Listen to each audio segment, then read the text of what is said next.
नमस्कार दोस्तों, कैसे हैं? उम्मीद है आप सब ठीक होंगे। मैं हाजिर हूं, आपका प्रिय दोस्त होस्ट प्रताप राशर। हम बात करेंगे सकारात्मक विचारों के बारे में। हम अपने दैनिक जीवन और तरह तरह की विषयों से घिरे रहते हैं, जिसमें कि ऋणात्मक ऊर्जा हमारे अंदर किसी न किसी रूप में प्रवेश कर जाती है, चाहे वो घर के मामले हों या बाहर के। हम कुछ ना कुछ कूड़ा कचरा अपने कानों में भरकर अपने जहन तक पहुंचा ही देते हैं, जिससे वहाँ दीमक की तरह वो हमें अंदर ही अंदर कुतरता रहता है। ना जाने हमें क्या मज़ा आता है दूसरों की बुराई करने में, दूसरों की चुगलियाँ करने में, दूसरों के प्रति ऐसा व्यवहार करने में जिससे हमारे अंदर ये ऋणात्मक ऊर्जा पैदा हो जाती। हम किसी की भी काट करें, किसी की भी निंदा करें, यह उस पर जिसकी हम निंदा कर रहे हैं उस पर तो कोई प्रभाव नहीं पड़ने वाला, लेकिन हमारा मन मलिन जरूर हो जाता है। इसलिए हमेशा अच्छा सोचें। एक कहावत है, जब मुंह खोले तो अच्छा बोले। कितनी गजब की बात है। इसलिए जब भी मुंह खोलें तो अच्छा बोलें। जब हम अच्छा बोलेंगे तो हमें अच्छा ही सुनाई देगा, क्योंकि एक जीवन जो है ये बूमरैंग की तरह है। हम जैसा देंगे वही हमारे पास लौट कर आएगा। जरूरी नहीं है कि हम दूसरों की तरह ही दिखें। हमें जिस स्वरूप में इस ईश्वर ने बनाया है, जिस ईश्वर ने हमें गढ़ा है, हमें उसी स्वरूप को स्वीकार करना चाहिए। दूसरों की मेक, दूसरों के तरह जीना, दूसरों की देखा देखी में अपने घर में आग लगा देना कहाँ की समझदारी है। हम जब किसी चीज़ की तैयारी कर रहे होते तो जीवन को बदलने की पहली सीढ़ी पर पहला कदम होता। जो बच्चे, जो अभ्यर्थी संघर्षरत हैं अपने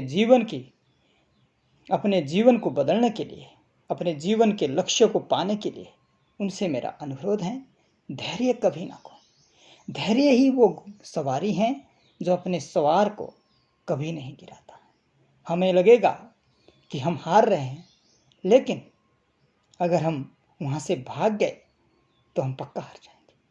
और अगर हम डटे रहें मैदान में और उसी हार के बाद एक ईंट, एक कदम दोबारा जीत की तरफ रख देंगे तो हम निश्चित ही एक कदम और ऊंचाई पर होंगे।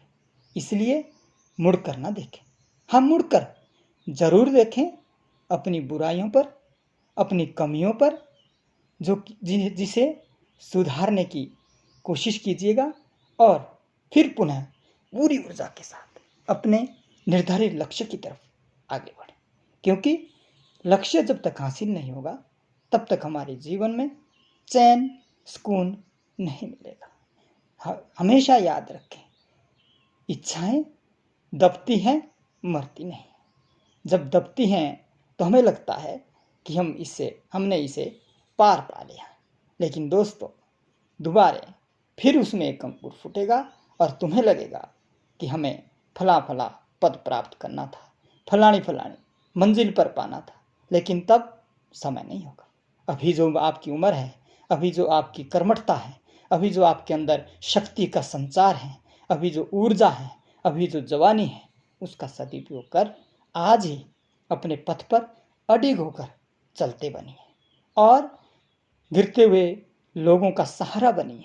जब आप किसी राहगीर को जो मुश्किल में है उसे अपना हाथ देते हैं तो उससे जो दुआएं मिलती हैं, उससे जो सकारात्मकता आती हैं, वो आप में ऊर्जा की रूप में रूपांतरित हो जाती है।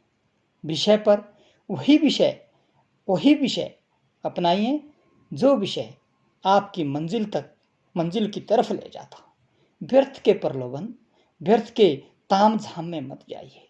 सोशल मीडिया पर अनेकों ज्ञान के भंडार बांटे जाए, हम वहीं भटकते हैं। वो अथाह समुद्र है। हम एक क्लिक, एक बार अंगुली स्क्रॉल करते करते हम पता नहीं कहाँ पहुँच जाते हैं। जब 1 घंटा हो जाता है तब हम सोचते हैं कि हमने किसी को फ़ोन करने के लिए, नंबर ढूंढने के लिए निकाला था और हमने क्या क्या देख लिया। दोस्तों, हमें लगता है कि छोटी छोटी बातों से असर नहीं होता, लेकिन याद रखिए, हमारा जीवन, हमारा शरीर साइकोसोमेटिक है। हम जो देखते हैं, हम जो सुनते हैं, उसकी सीधा सीधा असर हमारे मानस पटल पर पड़ता है और उसकी छाप हमेशा बनी रहती है। हम वही बनते हैं जो हम सोचते हैं, ना कि वो जो हम चाहते हैं। इसलिए कर्म पथ पर अडिग होकर आज ही संकल्प कर लीजिए, आज ही जागिए, चलिए निरंतर अपने माँ बाप के सपनों को पूरा करने के लिए, अपने जीवन को समृद्ध करने के लिए। कठिनाइयाँ आएगी, कठिनाइयाँ आना लाजिम है। ईश्वर परीक्षा लेता रहता है। परीक्षा वही नहीं है जिसका उत्तर हमने उत्तर पुस्तिका में लिखना है। ईश्वर हमें एक लेसन सिखाना चाहता है, हमें एक पाठ पढ़ाना चाहता है कि जिस पद के लिए, जिस स्थान के लिए तुम्हें चुना जाना है, क्या तुम्हारे अंदर उतना पैशंस, उतना लगाव, उतनी प्रतिबद्धता, उतनी कर्मठता आई है या नहीं। कभी कभी किस्मत हमारा साथ नहीं दे पाती है, तो भी हमें मायूस नहीं होता है, क्योंकि किस्मत मेहनत का ही दूसरा रूप है। ईश्वर इतना कठोर नहीं है, उसका हृदय पिघलेगा।